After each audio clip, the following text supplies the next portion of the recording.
New York is set to prohibit natural gas and propane inside new building and home construction in the state.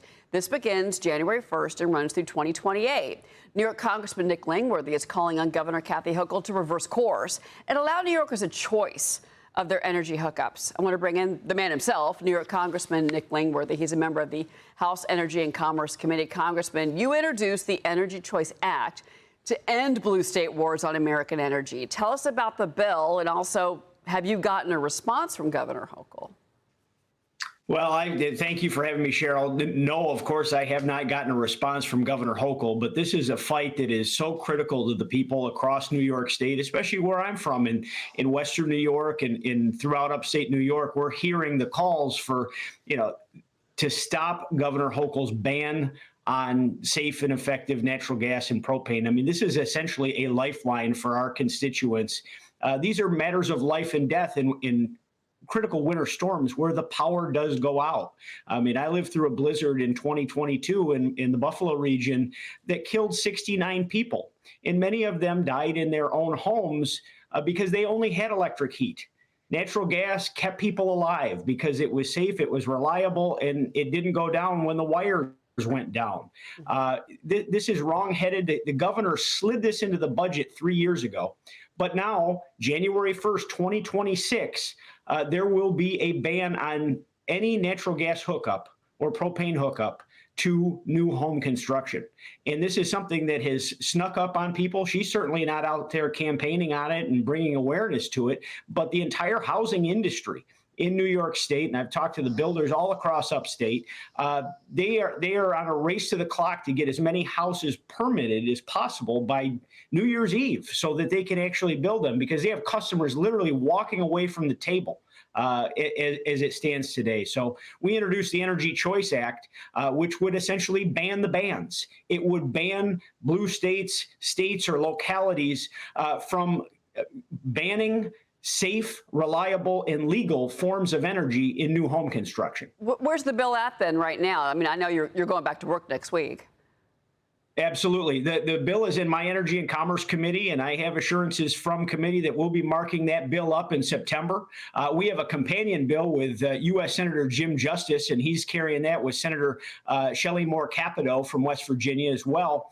And, we're in a race to get this on President Trump's desk by the end of the year so we can beat the clock and stop Hochul's natural gas ban. I've got Todd Pyro, my Fox News colleague, on set. He's got a question for you. Congressman, great to chat with you. I'd like to ask a journalistic question, but I don't have one for you. I have the complaints of an angry Northeasterner who saw his bill yesterday. It came in the mail. I'm in Connecticut. And I'm like, come on, guys. I can't yell at my kids and my wife any longer to turn off lights. I mean, we've turned off everything. So going forward, will my electric bill, maybe not next year, but in the intervening 5 years, indexed for inflation, go down? Or is this just a race to the bottom, i.e. a race to a ridiculous electric bill that, quite frankly, is getting close to my mortgage?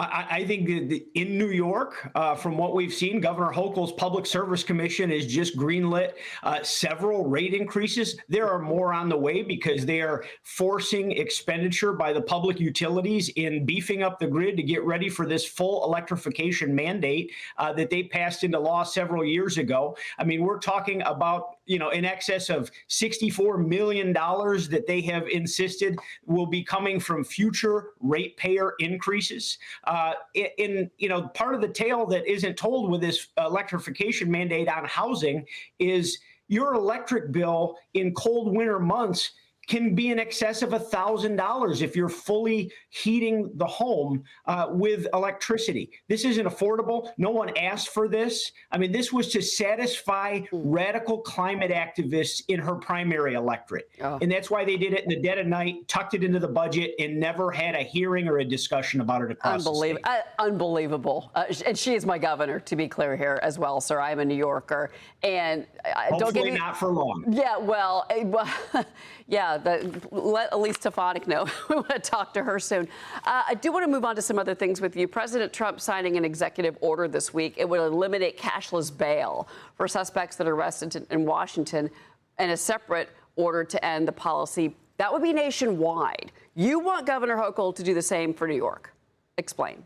Yeah, absolutely. Cashless bail, I was the state Republican Party chairman when cashless bail took effect under, the previous governor's administration. It was a disaster right off the bat. I mean, we literally had people that would rob a bank in the morning, get let out an hour later and rob a second bank. It was instantaneous because criminals knew there were no consequences anymore. There was no longer a reason to pull back from their criminal activity because they didn't have to worry about spending the night in jail. I've met with every law enforcement agency in my district, in all of them. Yesterday, in a small village in the southern tier, they're telling me that their biggest problem is cashless bail. The fact that the criminals know there's really not a damn thing that the cops can do to them, and they'll just be right back in there getting their appearance tickets, and it'll take 4 or 5 years for this to catch up with a criminal, and they can move on to another jurisdiction before that gets to that point. This has been a ridiculous failure for the people of the state of New York. Kathy Hochul refuses to do anything that would be common sense, that would help make our streets safer. I really applaud President Trump in what he's done here in Washington, D.C. So I mean to interrupt you, but it's been horrific for New York City in particular.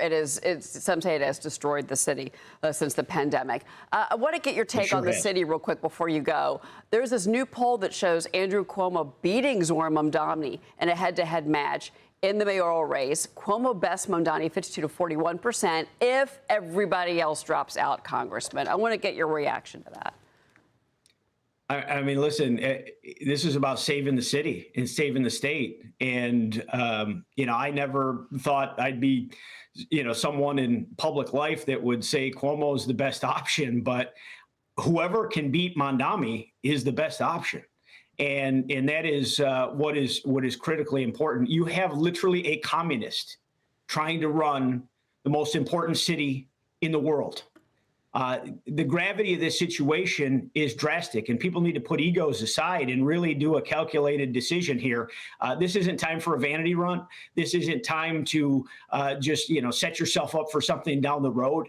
The balance of the greatest city in the world is hanging in the balance, and I think people really have to do a gut check as to where is their heart? Do they care about their community and their city, or do they care about their own political hide? And you have to remind people that don't live in New York City that the economy of New York City is what really funds that budget, and that is why I believe personally that Hochul and Jeffries and Schumer have not yet endorsed Mamdani. There's obviously something going on there because they're very aware of what he could do to the state. And it's dangerous, Congressman, and you know it.